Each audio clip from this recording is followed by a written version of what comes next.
Olá, muito boa noite. Boa noite a todos. Desde o ano passado, quando a pandemia da Covid-19 chegou ao Brasil, os trabalhos na Câmara dos Deputados em Brasília, claro, ficaram voltados a temas como a saúde pública, o isolamento social e o bem-estar da população. Reformas como a administrativa e tributária eram promessas do atual governo, mas até agora não saíram do papel. Será que chegou a hora de tirar os projetos da gaveta? Para falar sobre este e outros assuntos, recebemos no Band Entrevista o deputado federal Eduardo Cury, do PSDB, ex-prefeito de São José dos Campos. Deputado, obrigado por nos atender. Tudo bem? Boa noite para o senhor. Tudo bem. Olá, Israel. Olá, Nicoline. É um prazer falar com vocês, novamente. Nós que agradecemos. Eu queria começar, deputado, falando sobre essas reformas estruturais que a gente tem na Câmara, na expectativa de tramitação.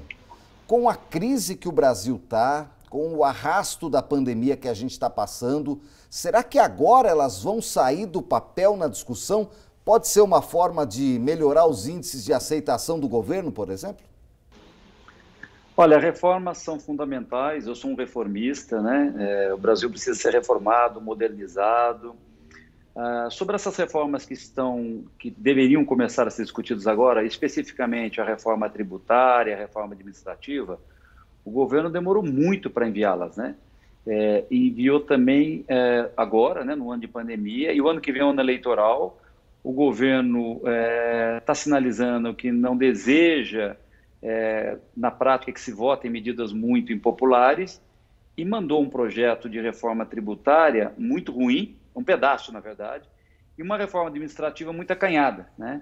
Por exemplo, uma reforma administrativa que não mexe com os altos salários. Então, em que pese ser necessário fazermos reformas, mas vai dar bastante trabalho corrigir isso e fazer um debate de acordo com o que a sociedade gostaria.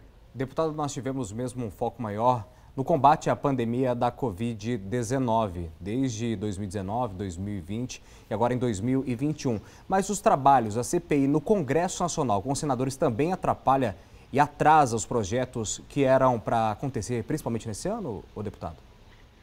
Muito bem, Israel. Acaba atrapalhando, sim, porque como no Senado eles estão focados quase que integralmente na CPI, um projeto precisa ser aprovado na Câmara e depois na sequência no Senado, ou vice-versa. Se o Senado está contra o foco, obviamente atrasa essa votação, deixa para outra semana e, logicamente, dificulta o consenso, você ajustar e melhorar os projetos para que tenha algum retorno para a população. Então, a CPI, sim, ela prejudica, nesse momento, ela acaba prejudicando a tramitação de outros projetos. Ela tem uma finalidade, ela é importante, né?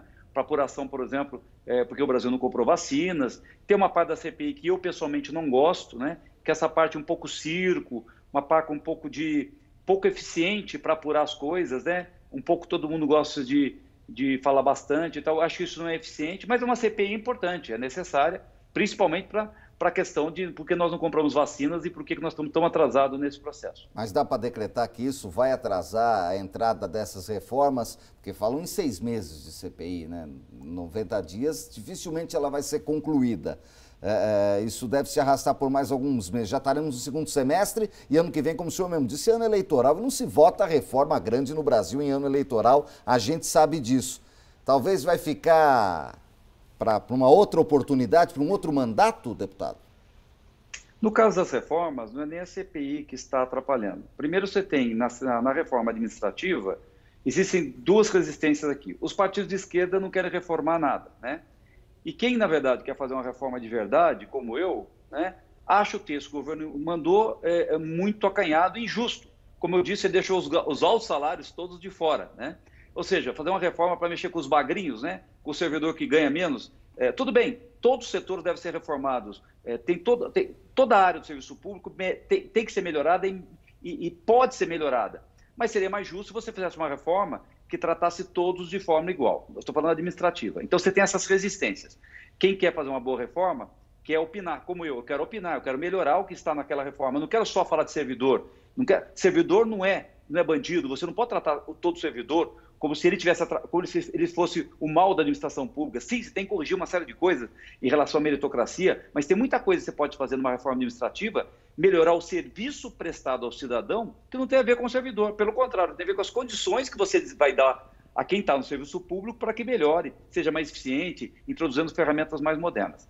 O outro problema, a reforma tributária, o que o governo quer fazer é muito ruim.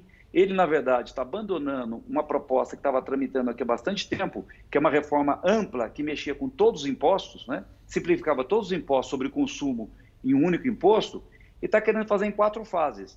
Só que as 4 fases dele não tem nada a ver com esse outro projeto. O que ele quer é o seguinte: as 4 etapas que o governo está propondo, no fundo, cada uma delas vai aumentar a carga tributária. No fundo é isso. Então, isso acaba tendo uma falta de... vai ter uma certa falta de apoio, né? Porque cada uma dessas etapas vai ter pressão da sociedade, e com razão, eu inclusive vou estar junto nesse aspecto, de não deixar subir mais a carga tributária, mais dinheiro para o governo, sem simplificar os impostos, que é isso que a sociedade está cobrando. Pelo menos essa é a expectativa que a sociedade tinha. Deputado, o senhor acredita também que a aceleração e o pedido do andamento desses projetos é também pressão popular, deputado? Não, é mais pressão... Infelizmente, vai chegando o calendário eleitoral, o governo tem uma nova base, né, com o Centrão, e eles, grande parte disso está olhando na eleição do ano que vem. Então, o que eles querem? Eles querem arrumar mais dinheiro, né, para gastar no ano eleitoral. Então, por exemplo, a proposta da CBS, que não, a reforma tributária deveria simplificar todos os impostos sobre consumo, mexer principalmente no ICMS, que é o pior dos impostos para quem empreende, e é o que mais impacta o consumidor, né? Sem contar que é uma tragédia para você declarar, cada estado, cada segmento tem uma forma. O que está acontecendo nesse momento? O governo não quer mexer no ICMS, ele quer criar a CBS, que só é uma junção da PIS e da COFINS. Em tese seria uma coisa positiva. O problema é que a somatória desses 2 impostos, para ter uma alíquota neutra, ou seja, uma nova alíquota que substituísse a arrecadação desse imposto, seria em torno de 6% ou 7%. E o governo propôs uma nova CBS com uma alíquota de 12%. Sem eliminar o IPI, sem eliminar o ICMS. Isso seria um novo imposto, substituindo a PIS e a COFINS, com uma alíquota muito alta. Então, o que vai acontecer? Na prática, vai acontecer, que nós temos que evitar que aconteça. Vai ter um grande acordão, né, para ter um aumento de imposto, parte desse dinheiro vai ficar com partidos da base aliada para fazer benesse nas suas bases, e o cidadão vai pagar mais caro por isso, né? Então, esse é o problema da resistência de fazer uma reforma tributária com o olho só na eleição no curto prazo e não no olho do bolso de quem está pagando imposto ou do empreendedor que está sofrendo com a complexidade de todo esse sistema. E a gente vai falar mais sobre isso no próximo bloco. O Band Entrevista faz a primeira parada e volta em instantes falando sobre política e economia com o deputado federal Eduardo Cury.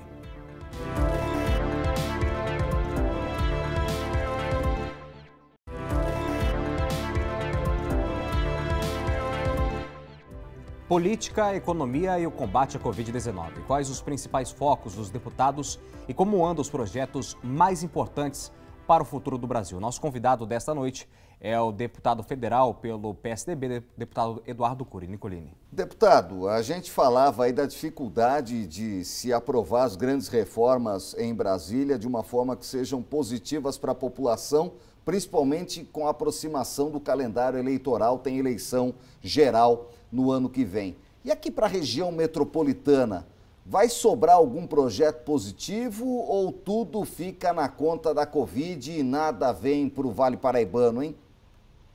Não, tem coisas positivas acontecendo sim, Nicolini. De médio prazo você tem o Porto de São Sebastião e de curto prazo nós temos a nova concessão da rodovia Presidente Dutra, né, que terá um novo contrato e nesse contrato vai melhorar bastante. Por exemplo, nós temos marginais na parte urbana de São José e Taubaté, em trechos onde não existem hoje. Nós teremos obras de acesso em várias cidades eu estou citando no nosso Vale Paraíba que você acabou perguntando, no Vale Paraíba Paulista, né? Sim. Nós temos várias obras de acesso. No Retão de Jacareí, que hoje é uma área de bastante risco, com congestionamento, haverão obras de alargamento. Ou seja, a concessão da nova concessão da rodovia Presidente Dutra vai ser uma injeção de grandes investimentos na nossa região no curto prazo, nos primeiros anos, porque eu lutei bastante. Você sabe que esse investimento é durante 30 anos. E eu briguei e conseguimos, o ministro Tarcísio foi bastante... ele aceitou meus argumentos e nós colocamos o grosso dessas obras nos primeiros anos. Então, nós temos um impacto a partir de 2022, 2023, de grande número de obras aí no Vale do Paraíba. Em relação a aliás, agora vai sair nessa questão da Dutra, né, deputado? Essa é uma questão que já se arrastou, se falou em prorrogar contrato, dessa vez sai um novo projeto, né? sai. Prorrogar contrato era ilegal, você não pode prorrogar uma concessão a menos... Existem algumas concessões pela lei antiga que previa prorrogação. Esse não, você tem que licitar. É bom que ele se licite, sabe por quê? Sim. Mais gente disputando, oferece uma contrapartida maior, essa contrapartida é em obras, né? E tarifas menores. Então, é bom que seja dessa forma. Outra coisa do Vale do Paraíba, que não tem a ver com o governo federal, é o governo do estado em relação ao Vale Histórico e o Vale da Fé. Um pacote de 120 milhões de investimentos. E eu digo, o mais importante, é uma luta que eu tinha há 6 anos, que era a criação do Hospital Regional do Vale Histórico. Nós conseguimos isso, o estado vai construir um hospital no Vale, será um tripé, na verdade, Lorena, Guará e Cruzeiro, e em Cruzeiro um novo hospital para atender o Vale Histórico, né? Então isso é muito importante, ele se complementa com o Hospital Regional de Taubaté, com o de São José dos Campos e do Litoral, que está em implantação. Deputado, em relação à tecnologia e inovação, o senhor tem algum projeto específico para o desenvolvimento do Vale do Paraíba, já que São José dos Campos é conhecido como o novo Vale do Silício, deputado? Olha, eu, na verdade, a capacidade de um deputado de trazer dinheiro ela é limitada. Então, por exemplo, eu fiz esse ano, excepcionalmente, uma grande emenda para o INPE, para o Instituto Nacional de Pesquisas Espaciais, porque o governo tinha... o INPE estava sob sacrifício, né? Em relação ao governo federal, o governo federal não estava colocando dinheiro lá, tem uma briga sobre a questão ambiental, e eu fiz um aporte de R$1 milhão para modernização e compra de equipamentos para ajudar o INPE nesse momento de dificuldade. Uma das coisas importantes que ajuda muito a gente, Israel, é são a lei das startups, que nós acabamos, que está para votar, nós estamos para votar agora, né? No plenário, ela está pronta, houve um acordo, o Senado, está tudo acordado com a Câmara e o Senado, e nós que temos no Vale startups em Jacareí, São José, Taubaté, uma possibilidade muito grande nesse segmento, vai dar um grande salto com essa nova legislação. Você dá segurança jurídica para que quem quer investir com a sua startup possa começar. Nós temos o Parque Tecnológico em São José dos Campos, ali é uma das grandes casas das nossas startups aqui do Vale do Paraíba. Agora, supercomputador para Cachoeira Paulista, eu sei que é uma luta do senhor há bastante tempo. É um equipamento que precisa ser modernizado. Vai sair dinheiro do orçamento para isso? Olha, eu consegui, na minha primeira gestão, eu consegui, uma emenda de comissão, da Comissão de Ciência e Tecnologia que eu fazia parte, 25 milhões para comprar o supercomputador. Na época, o ministro, era no governo da Dilma, o ministro dela estava brigado com o governo e ele não se empenhou e acabaram perdendo o dinheiro. Então, essa emenda. Mas agora continuamos, nós temos a promessa do ministro da Ciência e Tecnologia, o astronauta Marcos Pontes, de que eles vão conseguir o dinheiro. É essencial, é importante as pessoas saibam, né? O INPE é todo educado, às vezes não comenta, nós já estamos sob prejuízo. O nosso supercomputador, ele já não consegue processar na mesma velocidade que outros países. Então, o que acaba acontecendo?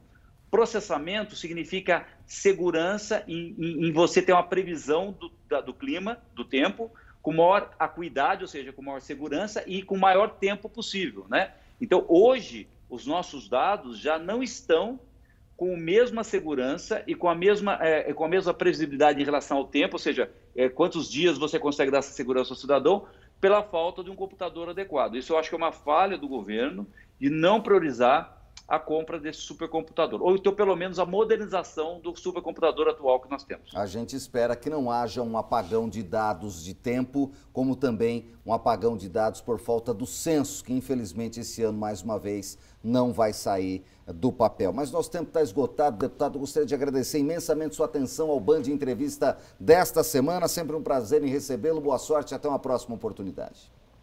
Obrigado a vocês, obrigado aos amigos da Band. Eu vou voltar a votar. Valeu, obrigado, deputado. Obrigado. O Band Entrevista fica por aqui, mas sempre com um encontro marcado com você aos sábados agora, às 7 horas da noite. Uma ótima noite para você. Boa noite a todos.